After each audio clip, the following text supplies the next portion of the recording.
السلام علیکم ورحمۃ اللہ وبرکاتہ۔ ایک بھائی نے سوال کیا ہے کہ حضرت اللہ نے شراب کو ایک ہی بار میں حرام کیوں نہیں کیا؟ شراب حرام ہے تو اللہ نے ایک ہی بار میں کیوں نہیں کر دیا حرام؟ یہ کئی بار اس کا حکم آیا، سورہ مائدہ میں ہے اور اس کے علاوہ بھی کئی آیتوں میں ہے کہ کئی بار۔ تو دیکھیے ایسا ہے، اللہ نے قرآن میں ایک جگہ فرمایا لا یکلف اللہ نفسا الا وسعہا، ہم کسی جان پر اتنا بوجھ نہیں ڈالتے کہ وہ اس کو برداشت نہ کر سکے۔ شراب کا میٹر یہ ہے کہ یہ ایک عادت ہے، ایک نشہ تھا۔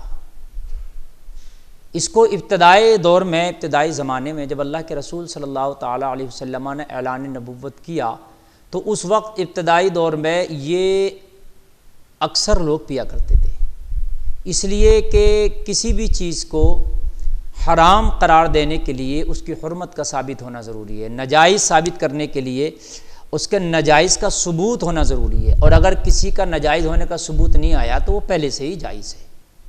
تو چونکہ شراب پہلے سے پی جاتی تھی، اہل عرب میں یہ ایک رواج تھا شراب پینے کا، پیتے تھے، تو اس میں صحابہ بھی پی لیا کرتے تھے بہت سے، چونکہ اس کی حرمت یا اس کے ناجائز ہونے کی یا اس کے منع میں کوئی آیت نہیں آئی تھی۔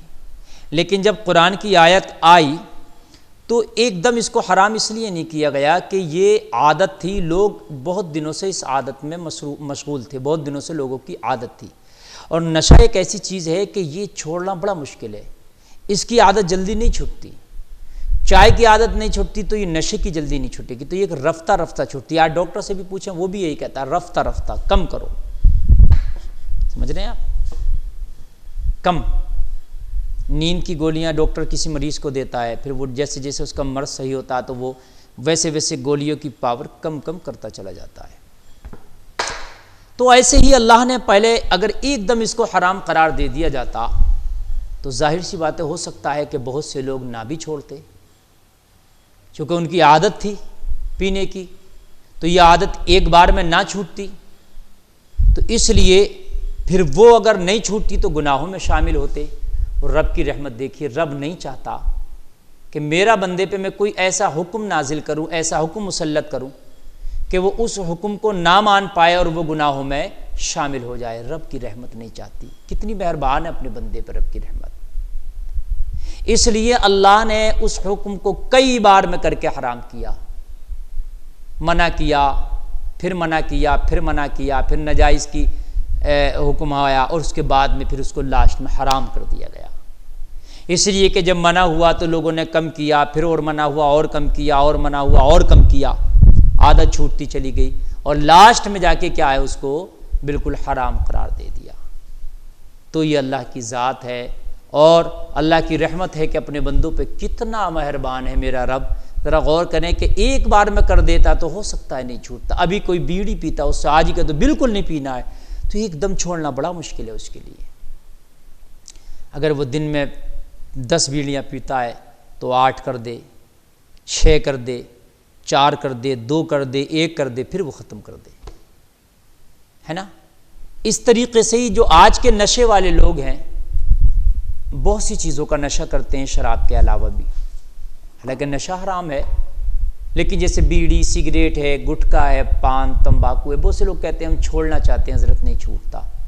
تو وہ قرآن سے سبق لیں، اللہ کے اس فرمان سے سبق لیں،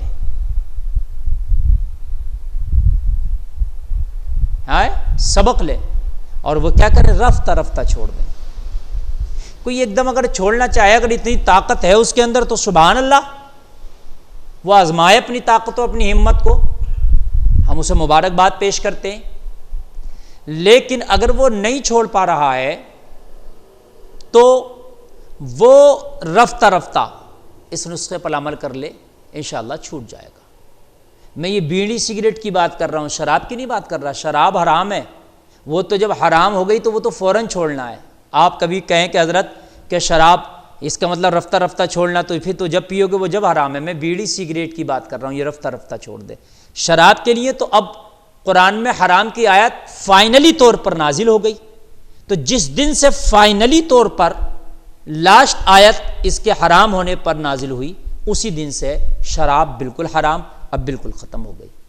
اب آپ ایک قطرہ نہیں پی سکتے، پئیں گے تو حرام ہے۔ میرے بس یہی وجہ تھی اللہ نے جو اس کو رفتہ رفتہ کر کے حرام کیا۔ اللہ اس سے بچنے کی توفیق عطا فرمائے۔